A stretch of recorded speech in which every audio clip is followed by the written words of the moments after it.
Vous avez sûrement regardé des vidéos des jeux oubliés ou annulés, toujours avec les mêmes jeux comme Sonic X-Treme, les jeux d'école avec Sonic et peut-être même les jeux commercialisés comme ceux de McDonald's.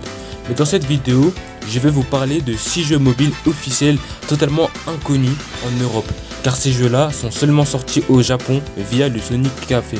Mais avant, n'oublie pas de t'abonner, liker et partager la vidéo, ça me ferait super plaisir. Vous pouvez me suivre sur Insta et TikTok, les liens se trouvent en description. Et sans plus attendre, c'est parti avec le premier jeu qui est non un jeu où Sonic est le personnage principal, mais un jeu Shadow Shoot. C'est un jeu mobile japonais où tu joues Shadow the Hedgehog. Il doit récupérer les 7 émeraudes du chaos que Dr Eggman a volées. Le jeu défile tout seul. Shadow avance automatiquement et toi tu le déplaces en haut en bas pour éviter les obstacles, ramasser des rings et attaquer les ennemis avec un spin dash ou un pistolet. Faut faire attention à ne pas tomber dans les trous ou toucher un ennemi sans rings, sinon c'est fini. Chaque niveau se termine par un combat contre un boss. Les joueurs pouvaient même publier leur meilleur score en ligne. Vu le gameplay, ça confirme que c'est un jeu mobile. Ensuite on a Sonic Speed DX.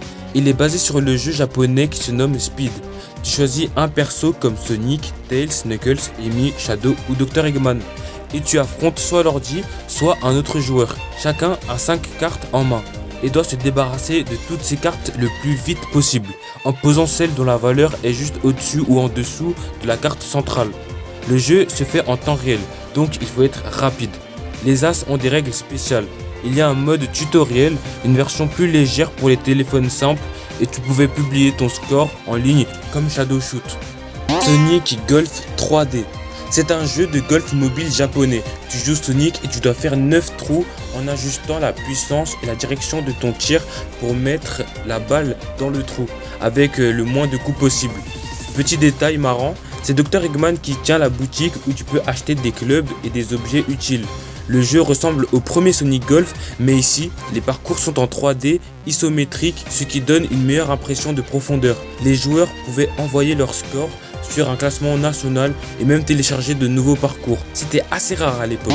Sonic No 7 Narabe, mais je préfère l'appeler Sonic No 7 Narabe parce que c'est plus stylé. C'est un autre jeu mobile japonais où tu joues Sonic et affrontes Tails, Knuckles et Amy Rose dans une partie de 7 Narabe. Donc Narabe en gros c'est un jeu où tu dois poser tes cartes dans l'ordre autour du 7. Le but est de se débarrasser de toutes ces cartes avant les autres. Les parties se jouent tour par tour et il faut être malin. Tu peux bloquer tes adversaires en gardant certaines cartes. Les meilleurs scores pouvaient être publiés en ligne, comme toujours.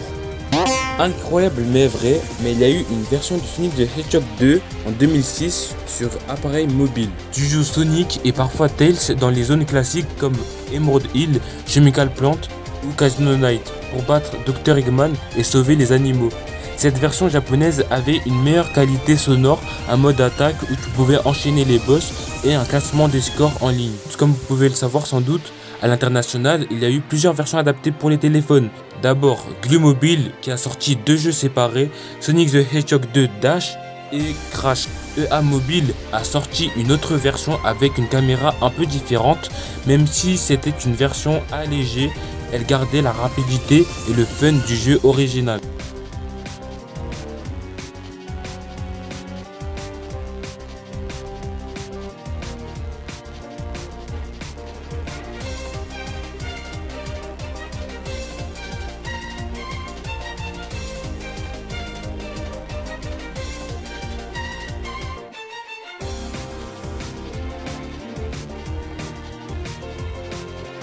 Alors vu le nom du jeu, ça concerne totalement la communauté française.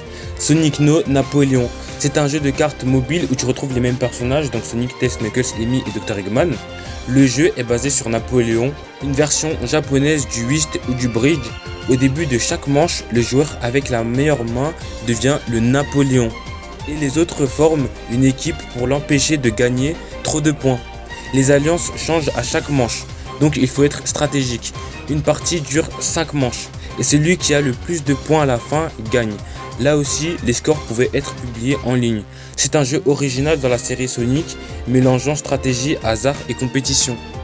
Alors dites-moi ce que vous avez pensé de ces présentations de ces jeux et dites-moi si vous avez envie d'y jouer. Franchement, j'ai été étonné de voir que ces genres de jeux existaient. Et franchement, le jeu dont moi personnellement j'aimerais vraiment essayer, c'est vraiment Shadow Shoot parce que le gameplay a l'air totalement intéressant comparé aux autres jeux où c'est que des jeux de cartes. Tout ça pour moi c'est pas très intéressant. Dites-moi tout dans les commentaires. Comme d'habitude, n'hésitez pas à liker, à vous abonner, à partager la vidéo. Merci pour les 160 abonnés et aussi ma vidéo qui a fait 1000 vues. Ça me fait super plaisir. C'était la vidéo sur les playlists. D'ailleurs, je vous invite à la regarder. Merci beaucoup, ça m'encourage à continuer. Et voilà, c'était tout. Merci d'avoir regardé cette vidéo. C'était Blue Speed. Bye.